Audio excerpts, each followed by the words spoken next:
Hello again and welcome to another Warhammer 40k Mordy and Glory Tactics video, and today guys we're going to be looking at list building and one simple golden rule you need to keep in mind when you're building a competitive Warhammer 40k list. Now we're not going to mess around in today's video, we're going to get straight into it, and so the one simple rule that you need to keep in mind, the golden rule, the thing you need to be keeping constantly at the back of your brain when you are building a list is: does this unit have a battlefield role?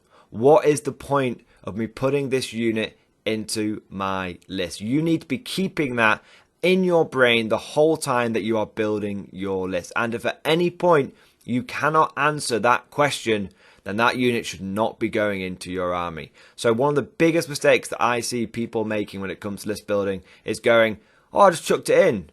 Oh, I thought it was cool. And it's like, okay, but what is its role? What is it going to do on the battlefield?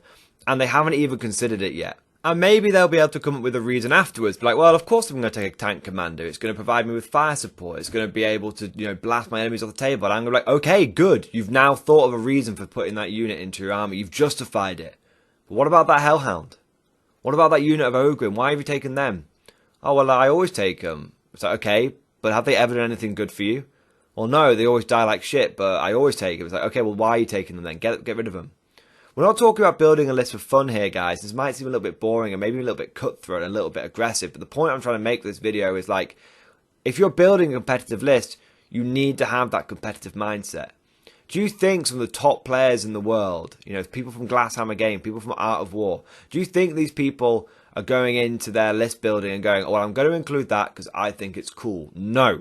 That never enters into their mind. They always have a reason for having a unit in that list. Maybe it's just really well pointed and broken and overpowered. That's fine. That's a battlefield role. That's a reason. It's broken. It's good. It's overpowered. That's okay. But they'll always have that question at the front of their mind. Why am I putting this unit in? What is the point of this unit? And I know it seems like I'm overemphasizing the point. I'm going round and round here, guys, but I cannot emphasize it enough. You need to be keeping this at the back of your mind. Okay, what HQ choices are you taking? Well, I always take my Primary Psyker, but why? Oh, well, I've got the fluff for my regiment. No, we're not building a fluff list today. We're building a competitive list today. Why are you taking that Primary Psyker? Oh, well, I want to be able to do, like, psychic action. It's like, okay, well, why aren't you doing that with an Astropath then? Okay, let's get to the troop choices. Okay, what troops are you taking? Oh, well, I'm taking some conscripts. I'm taking some infantry squads, and I've got a unit of Scions in there. Okay, why have you got the unit of Scions in there?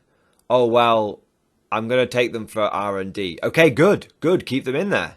You've got a role in mind for them. You've got an objective in mind for them. They've got a purpose. Great. Okay, let's take a look at our fast attack choices then. What are you taking in your fast attack? Oh, well, I'm taking a Hellhound and 2 Sentinels. Why are you taking a Hellhound and 2 Sentinels? Well, I'm taking the Hellhound because it's cool, and I'm taking the Sentinels to fill out the brigade for the CP. So, okay, so we've got an example there of a good reason and a bad reason. Okay, the Hellhound is a bad unit. If you're only taking it because you think it's cool and it helps fill out your brigade because you want the CP, then why not take a 3rd Sentinel? Save yourself 60, 70 points. So now we're like, okay, well, the main reason that I'm taking fast attack choices at all in my guard army is to fill out the brigade for the CP. Okay, well, let's do that as cheaply as possible then. Okay, now we're looking at scout sentinels with lads cannons or heavy flamers, something like that. It's like, okay, so now not only have we questioned why we've got a unit in there and we've taken it out, we've swapped it around, we've saved some points. That means we've got points back. That means we can spend those points on something else. Okay, what have you got in your heavy support? Okay, well, I've got Manticores and I've got heavy weapon teams. Okay, good. What's the battlefield role for those? Okay, well, they're all going to be firing indirect fire. They're all going to be targeting my enemy's backfield objectives. I've taken Manticores because of my personal preference, but they still have an intended battlefield role, and they're still pretty good, and I put full payload on them and all that kind of good stuff. Okay, good. I've got no questions there. No questions. You've literally come at me and gone, I've got a reason. I've justified why I've got them. I've got personal experience to back up why I've chosen one unit over another, why I've chosen Manticores over Basilisk. Okay, good. And you can do the same with your elites. And you do the same with anything. So here's the thing, all right? So there's 2 ways to answer this question. There's 2 ways to sort of approach it. It's like, why am I taking something in my list? What is the justification for putting it in? But the other side is you can flip that question over. You can flip it around and go, why am I not taking something? Why have I taken something out of my list? Why have I stopped including something? What's something I will never put into my list? You've got to ask that question as well. It's a 2-part question. It's like you've got to come from both angles. It's really important to identify not only what you're putting in your list, but also to identify what you're leaving out and what that might make you open to. So, for example, you might be like, I've not got any psychers in this list. And I'd be saying, why haven't you got any psychers in this list? And you say, because I don't like them. Because my regimental fluff doesn't include psychers. I'm like, okay, but you're building a competitive list here. Regimental fluff doesn't come into it. We're going to a tournament. We're trying to win. Got to bring that guard win rate up, boys. Got to smash the enemies of the Emperor. It's like, okay, so why aren't you including psychers? Because if you don't include them, what are you missing out on? Okay, you're missing out on psychic secondaries. You're missing out on mortal wounds that are going to allow you to get past those characters and those models that can only take so many wounds per phase. What are you leaving yourself open to? You're leaving yourself open to having a bad third secondary pick that you just can't, you haven't got a good third secondary. You're leaving yourself open to the fact that you might have an enemy unit that you physically can't kill over the course of the game. It's just not going to happen. So what are you leaving yourself open to? Okay, why haven't you taken any combat units? And it could be a legitimate reason. There's not always a you can't fit everything in your list. It could be, well, I've taken my psychic, and I've taken my shooting, and I've taken my infantry, and quite frankly, I don't have the points to afford a unit of Bulgarian, to afford a unit of Crusaders. And I'd be like, okay, that's fine, you've identified that, and you've given me a good reason for it. Sometimes you can't afford everything.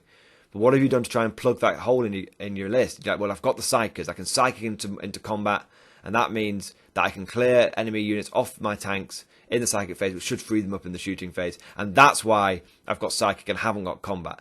And I'm like, okay, so at least you've considered what the gap is, and you've considered how you're going to plug that gap with what you've got.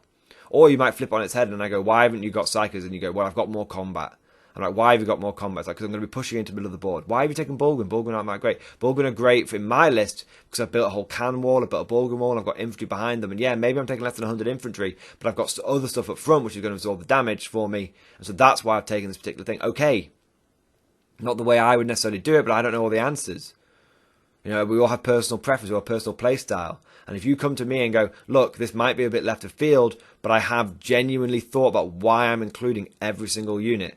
And I've got a game plan for every single unit, and I've considered what I am including and what I'm not including. Even if that's a left of field list, even if that's a list that I wouldn't normally take, I'm going to go, it's got my approval, I like it. That's good. Carry on. Go, you'll smash with that. Because you've thought about it. And that's really what it comes down to. This is sort of the main thing I want to impress upon you guys. It's about thinking things through. It's about thinking before you act. It's a life lesson, but it's good for list building as well. Think before you do something. Ask yourself, what am I doing here? Ask yourself, why am I putting this in this list? And as long as you're asking that question and you're considering it, then straight away, naturally, just the next step is that you start thinking about tactics. You start thinking about game plans. You start thinking about how I'm going to actually act within the game. How I'm going to execute this. How am I going to complete these secondaries that I've built my list around? So that's why it's such an important process. That's why it's such a simple trick, yet it's such an incredibly important one. Ask yourself, what am I doing with this list? What am I putting into this list? And why am I putting it in? And then flip it on its head. As long as you've done that, as long as you ask yourself those two questions, why am I including it and what am I missing out? You'll always be able to build a good list. As long as you've come up with a justification beyond, it's cool, you'll always be able to build a good list. So thank you for watching. I hope you enjoyed today's video. Let me know what you think down in the comment section below. Do you think that this is a good thing? Do you think that maybe I'm being too harsh? You know, maybe, come on, Mordian Glory. Sometimes you just got to take something because it's cool. Yeah, okay, fair enough. I'll concede ground on that. Rule of cool just beat all other rules. You know that, boys. But let me know what you think down in the comment section below. If you enjoyed today's video, please consider giving it a like. And if you want to see more content like this, give it a subscribe. If you've really enjoyed today's video and you want to see more content like this, you want to support the channel, then consider becoming a channel member or Patreon supporter. It's thanks to the very generous support of my channel members, of my patrons, that I'm able to do this gig full time now and bring you as much content as I do, daily videos and all the live streams. I just want to take a moment now to say a personal thank you to all of the latest channel members and Patreon supporters. So a massive thank you to Benjamin Schwartz, The Warp Forge, Raman Graf, Commissar Doge, Biltong Boob, Paddy Cover, Stefan W, John Kuro, Crispy, Gunner NWP, and Apathetic 11B. Thank you guys for doing your part. Thank you for being channel members. And of course, I want to say a massive thank you to the latest Patreon supporters as well. So a big thank you to Alex Hines, Kadia4, Dominic Griffin, Frosten, James Cowell, and Zed Sylvia 51. Thank you guys. I really appreciate all of your Patreon support. And of course, I need to say a massive, personal, heartfelt thank you to all of my top tier Patreon supporters. These are the War Masters, the absolute Giga Chads, the people that have gone above and beyond the call of duty when it comes to supporting my channel. So a big 07 to Navy Veteran, Philip French, Ross Miller, Tequal, Alex Dengal, John Stubbs, Nicholas Walsh, Swordfish Trombone, Diesel Fox, Tom Sutton, and of course, Sly Varney, the one-man Super Chat Army. Massive thank you to all of you guys. Your ongoing support truly is life-changing, and it allows me to do this thing full-time. So massive thank you. I hope you all enjoyed today's video, and of course, as always, I'll see you guys next time.